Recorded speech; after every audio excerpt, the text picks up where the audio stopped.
بسم الله الرحمن الرحيم. إن الحمد لله نحمده ونستعينه ونستغفره ونعوذ بالله من شرور أنفسنا ومن سيئات أعمالنا. من يهده الله فلا مضل له ومن يضلل فلا هادي له، وأشهد أن لا إله إلا الله وحده لا شريك له، وأشهد أن محمدا عبده ورسوله صلى الله وسلم وبارك عليه وعلى آله وصحبه أجمعين. يا أيها الذين آمنوا اتقوا الله حق تقاته ولا تموتن إلا وأنتم مسلمون.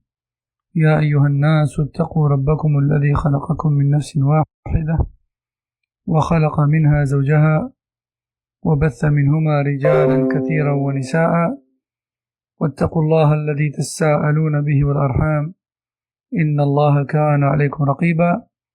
يا أيها الذين آمنوا اتقوا الله وقولوا قولا سديدا يصلح لكم أعمالكم ويغفر لكم ذنوبكم، ومن يطع الله ورسوله فقد فاز فوزا عظيما. أما بعد، فإن خير الكلام كلام الله، وخير الهدي هدي محمد صلى الله عليه وسلم، وشر الأمور محدثاتها، وكل محدثة بدعة، وكل بدعة ضلالة، وكل ضلالة في النار. أما بعد، كنا قد أخذنا معشر الإخوة والأخوات المقصود بالسنة، وأخذنا أيضا المسميات الشرعية لأهل السنة والجماعة، وأخذنا المقصود بالسلف، وأخذنا إظهار مذهب السلف وبيان موقفهم من أهل البدع. ونأخذ اليوم جواز الانتساب إلى السلف والتلقب بالسلفية. Donc mes chers frères et sœurs, jusqu'ici on a vu quoi? On a vu la définition de la sunna, on a vu les différentes appellations par lesquelles sont désignés les gens de la sunna, on a vu la définition de salaf, des pieux prédécesseurs, et on a vu la semaine dernière l'affichage de la foi et la pratique des pieux prédécesseurs et la position des gens de la sunna face aux gens de l'innovation religieuse. Et aujourd'hui, Inch'Allah Ta'ala, ce qu'on va voir, c'est l'autorisation et la permission en islam de s'affilier au premier de cette communauté, c'est-à-dire les salafs, et de s'appeler donc par abréviation suiveur des salafs. En arabe, salafi. En arabe, salafi. Ou bien salafiyya au féminin. قال المؤلف حفظه الله تعالى: من المعروف أن الدعوة السلفية من المعروف أن الدعوة إلى اتباع السلف أو الدعوة إلى السلفية إنما هي دعوة إلى الإسلام الحق وإلى السنة المحضة، ودعوة إلى العودة إلى الإسلام كما أنزل على النبي صلى الله عليه وسلم وتلقاه عنه أصحابه الكرام رضوان الله عليهم. فلا شك أن هذه الدعوة دعوة حق، والانتساب إليها حق. وقد كان لأئمة الإسلام من أهل السنة الأثر الكبير في الدعوة إلى السنة والعودة إلى طريقة السلف ومنهجهم والاقتداء بهم. ومن هؤلاء الأئمة إمام أهل السنة والجماعة الإمام أحمد ابن حنبل، وكذلك الإمام أبو بكر محمد بن إسحاق بن خزيمة، وكذلك الإمام أبو بكر محمد بن الحسين الآجري، وهكذا الإمام أبو عبد الله ابن بطة العبكري أو العكبري وكذلك الإمام أبو القاسم إسماعيل بن محمد الأصبهاني، ثم شيخ الإسلام ابن تيمية وتلميذه الإمام ابن القيم، ثم شيخ الإسلام محمد بن الوهاب وأئمة الدعوة من بعده رحم الله الجميع، مما أدى إلى ظهور اتجاه سلفي على مر التاريخ يستقي أسس دينه وعقيدته من كتاب الله وسنة رسوله صلى الله عليه وسلم وسيرة السلف الصالح من الصحابة والتابعين والتابعين لهم من أهل القرون الثلاثة المشهود لها بالخيرية، ويقاوم كل تيار بدعي يخرج عن هذه الأسس. إذا عرف ذلك فنعود إلى العنوان، وهو جواز الانتساب إلى السلف والتلقب بالسلفي. Donc, il est connu, pour quiconque lit les textes et les écrits anciens et contemporains, que le prêche salafi, c'est-à-dire l'appel au retour à la pratique religieuse des premiers de la communauté, ne date pas d'aujourd'hui. Ceci car la voie des salafs, ou l'islam des salafs, c'est le véritable islam. C'est l'islam du premier jour. C'est la pratique prophétique pure, dénuée de tout ajout ou retrait. Le prêche salafi est un appel au retour de l'islam tel qu'il est descendu du ciel le premier jour sur Mohammed sallallahu alayhi wa sallam et reçu en enseignement de sa part par les compagnons qu'Allah les agrée. Il n'y a donc aucun doute sur le fait que le prêche salafi n'est que vérité et que l'affiliation à celui-ci n'est que vérité. D'ailleurs, les plus grands imams par lesquels ont été ou par lesquels a été marquée l'ère musulmane ou l'histoire musulmane, tous appelés à la voie des salafs. Les plus grands imams par lesquels a été marquée l'ère musulmane et l'histoire musulmane, tous ont appelé à la voie des salafs. Parmi ces imams, on peut citer l'imam Ahmed, ou encore l'imam Ibn Khuzayma, ou encore l'imam Al-Ajurri, ou encore l'imam Ibn Battah Al-Ukbari, ou encore l'imam Al-Asbahani, ou encore l'imam Cheikh al-Islam Ibn Taymiyyah et son élève Ibn al-Qayyim, et bien plus tard Mohammed Abdul Wahhab, et beaucoup d'autres encore, avant, pendant et après. Tous appelés, ou bien tous avaient un prêche qui tendait vers les premiers de la communauté, leurs croyances et leurs pratiques. Tous puisaient leur religion et leur prêche du Coran et de la sunna authentique du prophète sallallahu alayhi wa sallam, ainsi que des paroles et de la pratique rapportée par ses héritiers parmi les compagnons, les tabi'in et les élèves de tabi'in, c'est-à-dire les trois premières générations qui sont les meilleures et pour lesquelles le prophète sallallahu alayhi wa sallam s'est porté garant en disant les meilleurs des gens sont ceux de ma génération, puis celle qui les suit, puis celle qui les suit. Donc sahaba, tabi'in, atba' tabi'in. Naam. Et tous luttaient contre l'innovation religieuse sous toutes ses formes. Si on a compris cela, alors revenons au sujet du jour.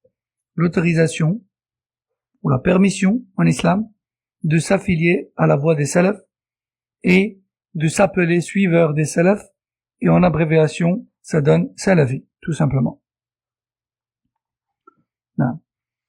يقول شيخ الإسلام ابن تيمية رحمه الله تعالى: لا عيب على من أظهر مذهب السلف وانتسب إليه واعتزى إليه، بل يجب قبول ذلك منه، فإن مذهب السلف لا يكون إلا حقا. وقال السمعاني: السلفي هي نسبة إلى السلف وانتحال مذاهبهم على ما سمعت منهم. وقال ابن الأثير عقب كلام السمعاني هذا: وعرف به جماعة، يعني المنهج السلفي عرف به جماعة. وأطلق شيخ الإسلام ابن تيمية رحمه الله لقب السلفية في بعض مصنفاته على أولئك الذين قالوا بقول السلف في الفوقية. وقال الإمام الذهبي رحمه الله في السير: فالذي يحتاج إليه الحافظ أن يكون تقيا ذكيا سلفيا. وقال أيضا عن الإمام الدارقطني: لم يدخل الرجل أبدا في علم الكلام ولا الجدال ولا خاض في ذلك، بل كان سلفيا. انتهى.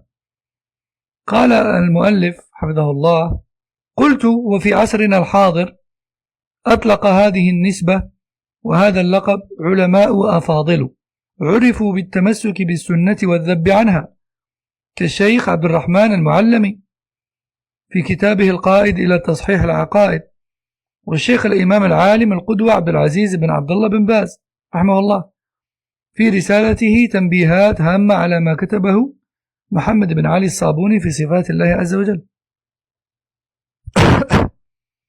Cheikh l'Islam Ibn Taymiyyah rahimahullah a dit dans ses fatawa: il n'y a aucun reproche à faire à celui qui laisse paraître la croyance et la pratique des salafs et qui s'affilie à eux et qui fait preuve de fierté en cela.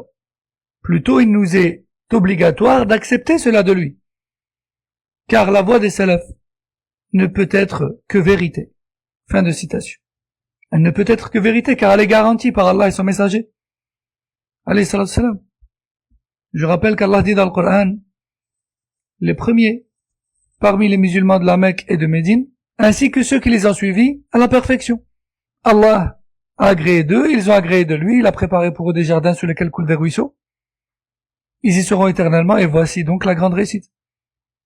Et dans le hadith, les meilleurs des gens sont ceux de ma génération, puis celle qui les suit, puis celle qui les suit. Il dit également, alayhi salatu salam: prenez garde aux innovations religieuses, accrochez-vous,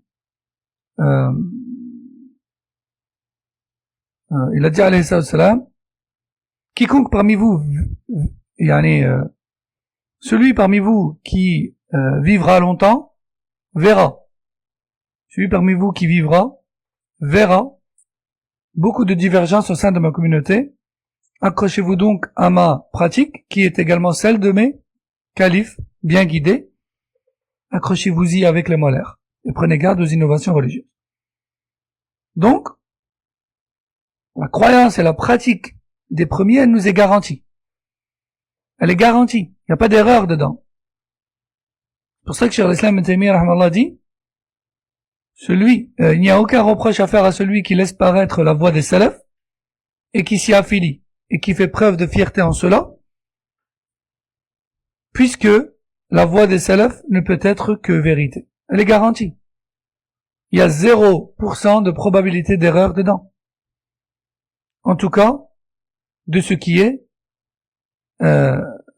croyance et fondement de la religion. Alors si quelqu'un nous demande: oui, mais est-ce que les salafs ont déjà divergé sur certaines choses entre eux? Réponse: oui, mais pas dans les fondements de la religion. C'est pour ça que les gens de la sunna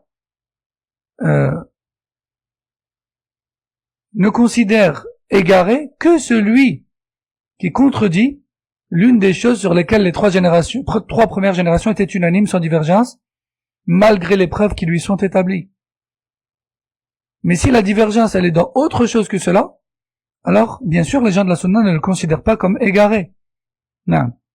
L'imam al-Sam'ani rahimahullah ta'ala dit: Salafi est une affiliation au salaf et un suivi de leur voie et de leur pratique dans tout ce qui est rapporté d'eux. Fin de citation. Cheikh l'Islam Ibn Taymiyyah, dans certains de ses livres, il décrit également certains adeptes de la sunna en les appelant salafi. Notamment dans son livre Bayan Talbis al-Jahmiyya, dévoilement des ambiguïtés de al-Jahmiyya, ainsi que dans son livre Aucune contradiction entre il n'y a aucune contradiction entre la raison saine et les textes religieux. Lorsqu'il parle de l'élévation d'Allah Azza wa Jalla au-dessus du trône et au-dessus de la création, et qu'il cite certaines paroles de salaf dans lesquelles ils affirment qu'Allah est élevé au-dessus du trône, il les décrit pour cette parole-là comme étant des salafis, c'est-à-dire comme étant des suiveurs des salafs en cette affirmation-là. Donc il a utilisé ce terme également, c'est pas un terme nouveau. Et Cheikh al-Islam Ibn Taymiyyah, je rappelle, a vécu dans le 7e ou 8e siècle de l'ère musulmane. Non. L'imam al-Dhahabi, rahimahullah, dans son livre Siyar A'lam al-Nubala, donc les biographies des vertueux, des célèbres vertueux, il dit, rahimahullah, ce de quoi a besoin celui qui veut mémoriser les textes religieux, c'est d'être vertueux, d'être intelligent et d'être salafi, c'est-à-dire de mémoriser ce qui vient des salafs et de comprendre ces textes-là comme les ont compris les salafs. Non. Fin de citation. Toujours l'imam al-Dhahabi, il dit dans ce livre-là qui est un livre de biographie au pluriel, lorsqu'il parle de l'imam al-Daraqutni, il dit, rahimahullah, concernant l'imam al-Daraqutni, rahimahullah aussi, cet homme ne s'est jamais enfoncé dans la philosophie, ni les débats stériles. Plutôt c'était un salafi. Plutôt c'était un homme qui se tenait à ce qui était rapporté des salafs, c'est-à-dire des premiers de la communauté. Fin de citation. L'auteur, Hafidahullah, nous dit, et à notre époque, de grands savants ont également utilisé ce terme, tel que Cheikh Abdurrahman al-Muallami, qui était un grand savant, qui est décédé en 1386. Nous sommes en 1441, je le rappelle. Lui est décédé en 1386. Il a utilisé ce terme salafi dans son livre La voie vers la réforme des croyances. Également parmi les grands savants de notre époque, ou plutôt de notre époque, on peut dire ça comme ça, Cheikh Abdelaziz ibn Baz, rahmahullah, notamment dans son livre Tanbihat Hamma, donc quelques remarques importantes concernant le livre de Mohammed Ali al-Sabuni dans les attributs d'Allah Azza wa Jalla. Il lui réplique à certaines erreurs et il utilise ce terme-là en disant qu'il faut être salafi, notamment dans la croyance. Il ne faut pas être khalafi, c'est-à-dire qu'il ne faut pas avoir une croyance qui émane du présent, mais plutôt du passé, plutôt des premiers de cette communauté. وقد سئل الشيخ بن باز رحمه الله تعالى هذا السؤال: ما تقول في من تسمى بالسلف والأثر؟ هل هي تزكية؟ فأجاب رحمه الله: إذا كان صادقا أنه أثري أو سلفي لا بأس، مثلما كان السلف يقولون فلان سلفي فلان أثري، تزكية لا بد منها، تزكية واجبة. قال ذلك في محاضرة بعنوان حق المسلم ألقيت بالطائف. وكذلك الشيخ الإمام العلامة محمد ناصر الدين الألباني رحمه الله في كتابه مختصر العلو ومقدمته لشرح العقيدة الطحاوية وكتابه التوسل، وكذلك الشيخ العلامة صالح بن فوزان الفوزان كما في الأجوبة المفيدة، سئل ما هي السلفية وهل يجب سلوك منهجها والتمسك بها؟ فقال: السلفية هي السير على منهج السلف من الصحابة والتابعين والقرون المفضلة في العقيدة والفهم والسلوك، ويجب على المسلم سلوك هذا المنهج. ومن هؤلاء أيضا الشيخ الفاضل علي بن الناصر الفقيهي، أو شيخ علي بن ناصر فقيهي، ومن علماء المدينة، ما زال حيا حفظه الله، في كتابه الفتح المبين بالرد على نقد عبد الله الغماري الكتاب الأربعين. فهؤلاء الأفاضل من أهل العلم وغيرهم لم يروا بأسا في إطلاق لقب سلفي أو السلفية أو السلفيين، وأن المقصود بذلك هو من سار على منهاج السلف وطريقتهم.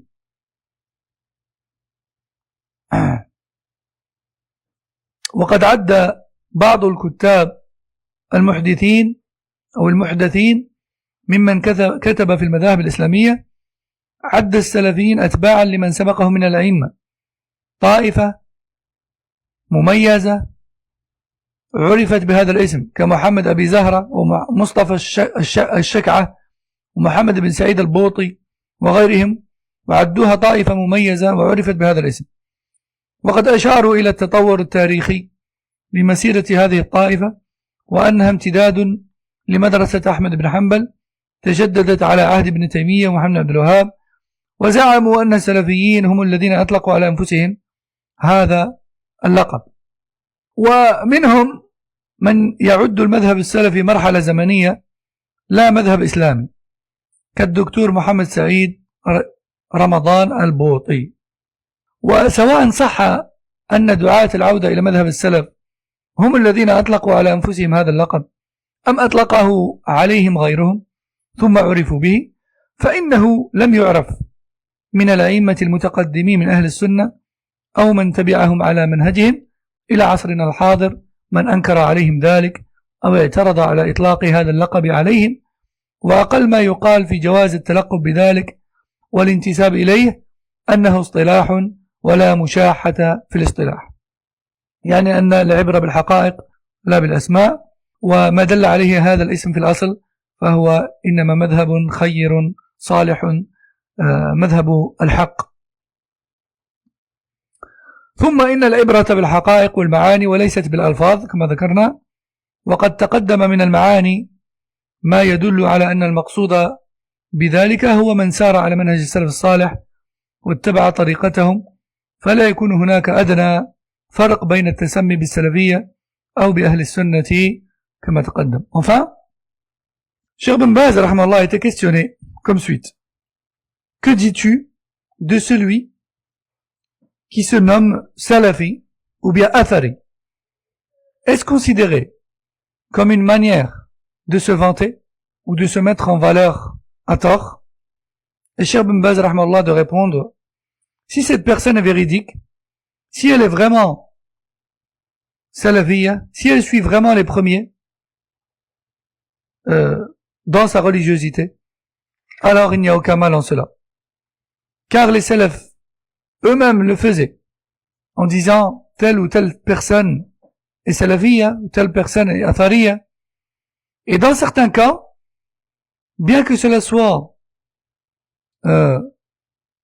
une louange de soi ou un éclaircissement sur sa propre droiture, dans certains cas, cette tazkiya, cette louange ou cet éclaircissement sur soi-même peut être obligatoire. Parce que beaucoup de gens, fin de citation, beaucoup de gens, par rapport à l'appellation salafi, se trouvent dans un extrême ou dans un autre, au lieu de se trouver dans le juste milieu, comme dans toute chose d'ailleurs.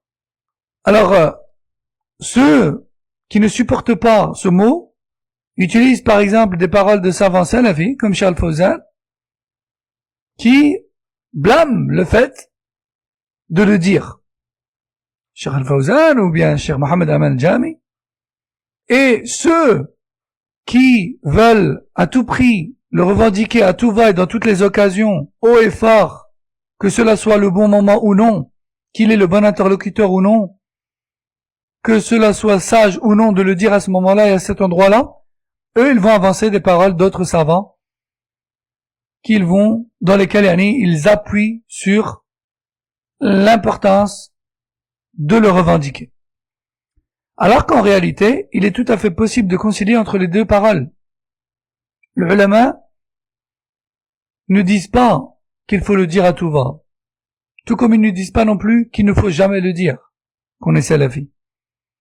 Les ulama, comme Cheikh Mohammed Aman Al-Jami, Cheikh Al-Fawzan et d'autres, disent que s'il n'y a pas d'utilité à dire que tu es salafi, alors il ne faut pas le dire.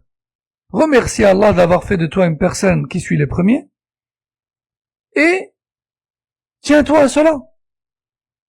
S'il n'y a pas d'utilité, comme le fait d'éclaircir ce sur quoi tu es à une personne qui, par exemple, suit la sunna mais elle est méfiante et elle sait pas qui tu es et sur quoi tu es, alors dans ce cas, il n'y a pas de mal à lui dire ne t'inquiète pas mon frère ou ne t'inquiète pas ma sœur, je suis salafi. Ou bien je suis salafi. Voici ma voix et voici mes références, afin de le rassurer ou de la rassurer. Mais dans le cas où il n'y a pas de nécessité, comme on a dit, alors il ne faut pas le dire. Parce que oui, dans ce cas-là, cela peut mener à l'ostentation. Non. Mais dans le cas où il y a nécessité de le dire, comme l'exemple que j'ai cité, alors il faut le dire. Ou comme dans les cas où, par exemple, tu es accusé d'égarement ou accusé de fausseté, qui porte atteinte à ton honneur et à ta religiosité. Alors là, oui, il faut le dire. Et le réclamer, je suis salafi, walhamdulillah, et je me désavoue de bid'a. Et maintenant que je le dis, celui qui ne me croit pas, alors il réglera ses comptes avec Allah tabaraka wa ta'ala yawm al-qiyamah. Naam. Donc, il ne faut pas toujours le dire, mais il ne faut pas non plus s'abstenir de le dire à vie. Cela dépend de la situation. Mais être salafi, il faut être salafi.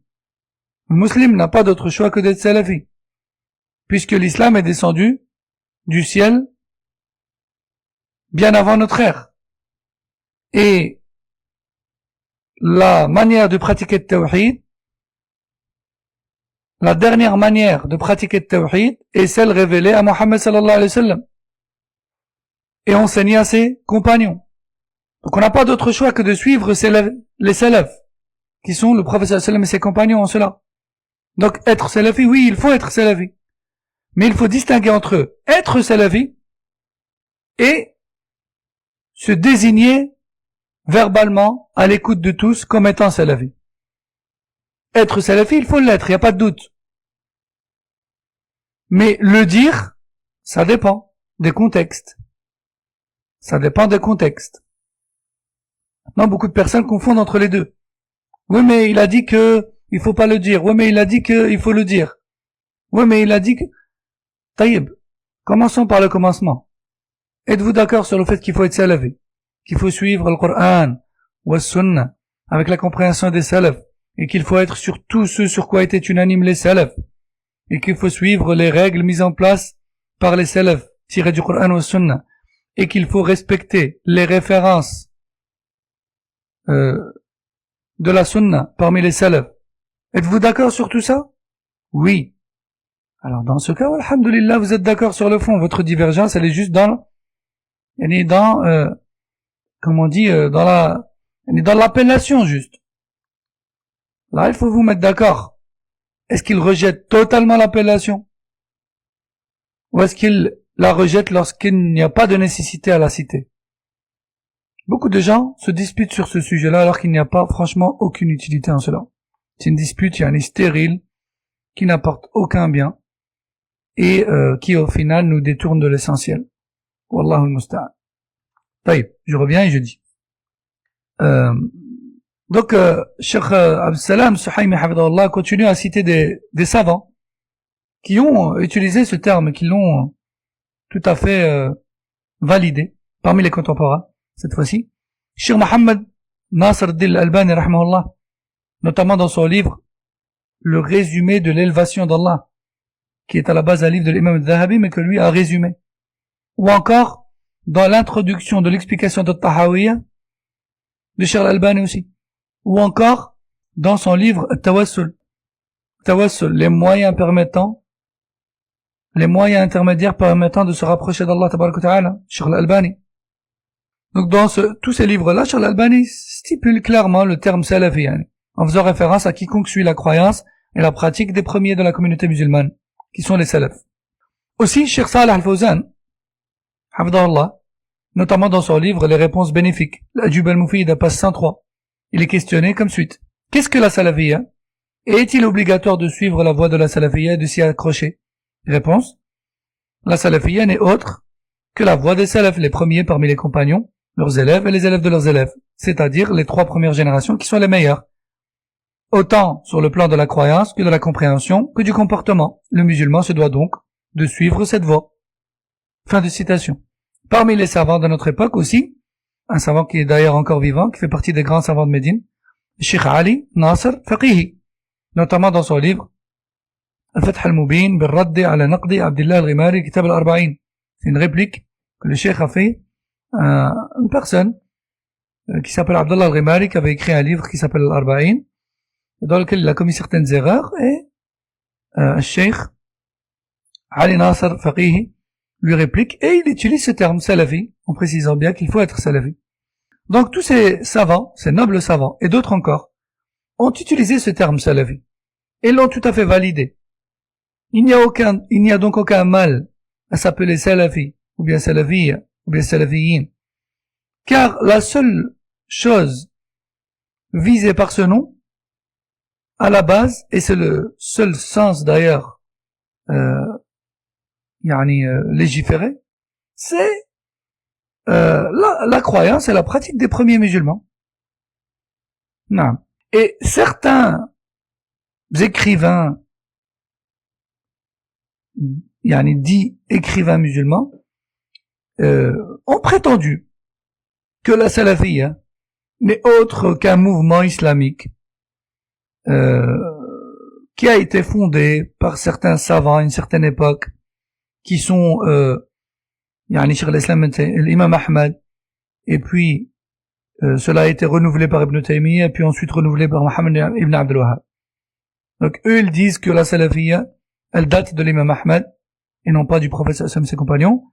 Elle date de l'imam Ahmad, puis elle a été renouvelée par Ibn Taymiyyah, puis renouvelée par Muhammad ibn Abdul Wahhab. Et ils prétendent que le nom salafi, ou bien salafiyya, a été inventé par ces savants-là. Non. Et ils prétendent que la salafiyya, c'est juste un moment de l'histoire et non pas la religion en elle-même. Et parmi les hommes qui prétendent cela, on a un certain Mohammed Saïd Ramadan al-Bouti. Non. Et tout cela, bien sûr, n'est que mensonge, comme on l'a expliqué auparavant. On a bien expliqué ce qu'est salafiyya. Tout ça, c'est du grand n'importe quoi. Non. Et d'ailleurs, ce terme avait déjà été utilisé, comme on l'a vu tout à l'heure, par des savants bien avant Cheikh al-Islam ibn Taymiyyah. Et d'ailleurs, l'imam Ahmed rahimahullah lui-même, lorsque il utilise ce terme, il le tire du hadith du prophète sallallahu alayhi wa sallam. Non. Khayrus salafi ana laki. Parce que le prophète sallallahu alayhi wa sallam dit à Fatima sa fille, je suis le meilleur salaf pour toi. Non. Donc, de plus, ce nom-là ne désigne pas, comme chez Ahl al-Bida', le nom d'un mouvement particulier, ou d'un parti, ou d'un gourou, ou d'une croyance particulière, ou d'une pratique particulière, ou d'un cercle fermé, ou d'un pacte secret. Non, ce nom fait juste référence aux premiers musulmans, qui sont ceux dont la croyance et la pratique a été garantie et validée par Allah et son messager, alayhi salam. Tout simplement. Aussi, disons que ce nom, qui est Salafi, a été inventé par l'imam Ahmad ou bien Cheikh al-Islam ibn Taymiyyah. Disons que, d'accord. Taïb, comment se fait-il que tous les savants venus après eux, parmi les savants de la Sunna, n'aient jamais répliqué à cette chose si c'est une erreur? Imaginons que ce sont eux qui l'ont inventé. Taïb, le prophète sallallahu alayhi wa sallam n'a-t-il pas dit jamais ma communauté ne s'unira sur un égarement, c'est-à-dire jamais les savants, les véritables savants de ma communauté ne s'uniront sur un égarement, sur une erreur. Plutôt même, ils ont également relayé ce nom et cette désignation. Donc tout ça, ça prouve que c'est tout à fait autorisé et que ce n'est qu'un nom et que tant que celui-ci désigne la vérité, il n'y a pas de mal. D'ailleurs, ce qui compte, ce ne sont pas les noms, mais plutôt ce à quoi ils font allusion, comme on l'a toujours dit. Hein? Non. Et, donc on a fait le tour, on a plus ou moins traduit tout ce que le Cheikh a dit dans ce chapitre, et on va s'arrêter ici pour aujourd'hui, Inch'Allah. Subhanak Allahumma wa bihamdik. Ashhadu an la ilaha illa ant. Astaghfiruka wa atubu ilayk. Wa sallallahu wa sallama wa baraka ala nabiyyina Muhammad wa ala alihi wa ashabihi ajma'in. السلام عليكم ورحمة الله وبركاته.